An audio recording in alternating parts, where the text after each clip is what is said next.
ইয়া মালিকু ইয়া কুদ্দুসু 11 বার পাঠ করলে কি হয়? আমি আবার বলছি, ইয়া মালিকু ইয়া কুদ্দুসু 11 বার পাঠ করলে কি হয়? খুবই দামি এবং গুরুত্বপূর্ণ আমল। আমলটা আপনি শিখে রাখুন, আপনার কাজে লাগবে। আমলটি কখন কিভাবে করবেন, কোন নিয়মে করবেন, আমলটি করে কিভাবে উপকৃত হবেন আমি বলে দিচ্ছি। বিস্তারিত জানার জন্য, আমলটি শিখে রাখার জন্য ভিডিওটি না টেনে না কেটে ধৈর্য এবং মনোযোগ সহকারে শেষ পর্যন্ত দেখতে থাকুন, তাহলে সঠিক নিয়ম আমলটি করতে পারবেন। প্রিয় ভাই বোনেরা, আমলটি যখন করবেন ফলাফল দেখে আনন্দে আত্মহারা হয়ে যাবে আর বারবার এই আমলটি আপনি করতে চাইবেন। একবার করে দেখুন না, কোন উদ্দেশ্যের জন্য আপনি আমলটি করলেন। প্রিয় ভাই বোনেরা, বিশ্বাস এবং আস্থা নিয়ে যদি আপনি আমলটি করতে পারেন, সাথে সাথে ফলাফল পাবেন ইনশাআল্লাহ। চলুন কিভাবে আমলটি করতে হয় জেনে নেওয়া যাক।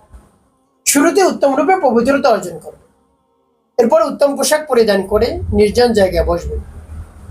এরপর আমলে দিক মনোযোগ নিয়ে আসবেন। যখন আমলে দিক মনোযোগ চলে আসবে, এরপরে আপনি জীবনের গুনার কথা স্মরণ করে ক্ষমা প্রার্থনা করবেন। আস্তাগফিরুল্লাহ আস্তাগফিরুল্লাহ আস্তাগফিরুল্লাহ, বা পূর্ণ ইস্তিগফারটি পাঠ করতে পারেন।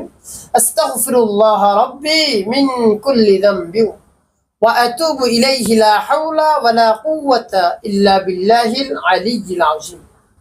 যখন পাঠ করে হয়ে যাবে, এরপর 3 বার দুরূদ শরীফ সাল্লাল্লাহু আলাইহি ওয়াসাল্লাম সাল্লাল্লাহু আলাইহি ওয়াসাল্লাম সাল্লাল্লাহু আলাইহি ওয়াসাল্লাম ইস্তিগফার এবং দুরূদ শরীফ যখন পাঠ করে হয়ে যাবে, এরপরে আপনি কি করবেন? এরপরে আপনি সেই নাম পাঠ করবেন। প্রিয় ভাই বোনেরা, রব্বে কারীম এমনিতেই খুশি হয়ে যান তার নাম পাঠ করলে। আপনি যা চাইবেন তাই দেবে। প্রিয় ভাই বোনেরা, এত খুশি হয়ে যান, চাওয়ার সাথে সাথে আল্লাহ রাব্বুল আলামিন দিয়ে দেন, এবং আপনি ডাকার সাথে সাথে আল্লাহ রাব্বুল আলামিন ডাকের সাড়া দেন। রব্বে কারীম বলে দিয়েছেন, উদউনি আস্তাজিব লাকুম, বান্দা আমাকে ডাকার সাথে সাথে আমি উত্তর দেই। তো প্রিয় ভাই বোনের, এই জন্য আল্লাহ রাব্বুল আলামিনের কাছে সকল কিছুর খাজানা রয়েছে। আপনি যা চাইবেন তাই আছে। দুনিয়ার মানুষের কাছে এট টাইম সবকিছু আপনি পাবেন না, যা চাইবেন তাই পাবেন এরকম কারো কাছে আপনি পাবেন না। শুধু রব্বে কারীমের কাছেই আপনি পাবেন, যা চাইবেন তাই তিনি দিতে পারবেন। প্রিয় ভাই বোনেরা, তাই তার কাছে চাইলে বেশি খুশি হয়ে যান।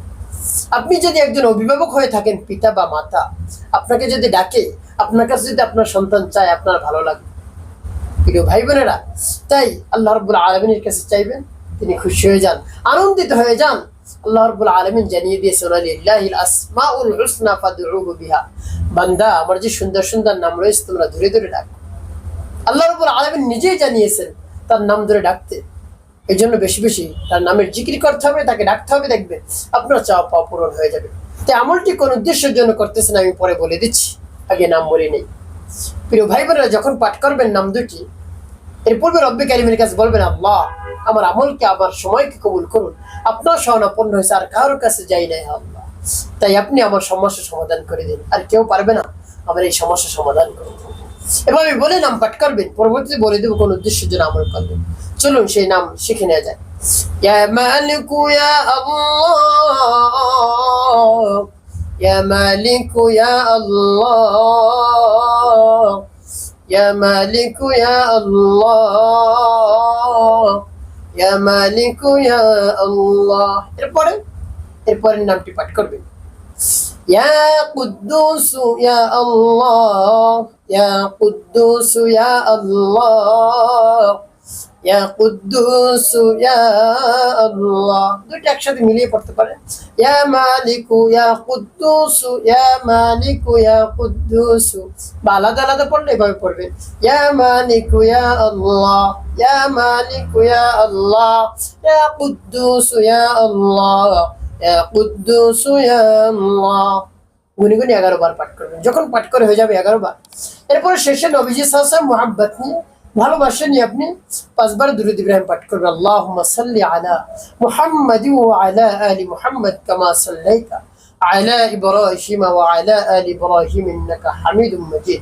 আল্লাহুম্মা বারিক আলা মুহাম্মাদ ওয়া আলা আলি মুহাম্মাদ كما باركت على إبراهيم وعلى آل إبراهيم إنك حميد مجيد. اللهم صل على محمد وعلى آل محمد كما صليت على إبراهيم وعلى آل إبراهيم إنك حميد مجيد.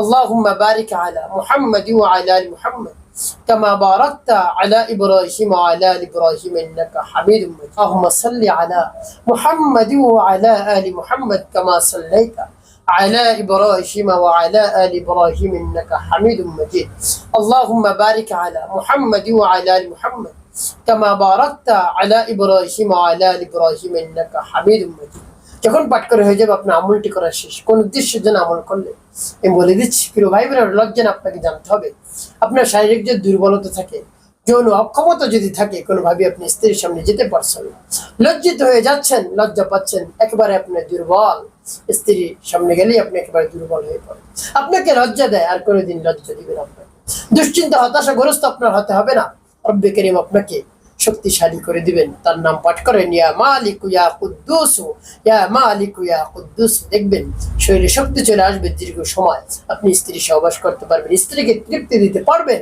স্ত্রীকে আপনি সুখ দিতে পারবেন তো প্রিয় ভাই বোনেরা দীর্ঘ সময় ধরে আপনি মিলন করতে পারবেন ইনশাআল্লাহ এভাবে প্রায় সহবাসের 1 থেকে 1.5 ঘন্টা পূর্বে আপনি আমল করবেন এভাবে আমল করে রব্বে কারিমের কাছে দোয়া করবেন আপত্তি মিনিত করে চোখের পানি ফেলিয়ে তারপরে তার প্রশংসা করে তার বরত্বের কথা প্রকাশ করে দেখবেন আল্লাহ রাব্বুল আলামিন এত শক্তি আপনাকে দান করেছেন আপনার স্ত্রী আপনার উপর রাজি হয়ে যাবে খুশি হয়ে যাবে আপনাকে পাগলের মতো ভালোবাসবে ইনশাআল্লাহ একটি কাজ আপনাকে করতে হবে ছাড়া যাবে না নামাজ ছাড়া যাবে না মানুষের খিদমতে কল্যাণে কাজ করবেন অবশ্যই আপনার জীবন সুখময় হবে শান্তিপূর্ণ হবে ইনশাআল্লাহ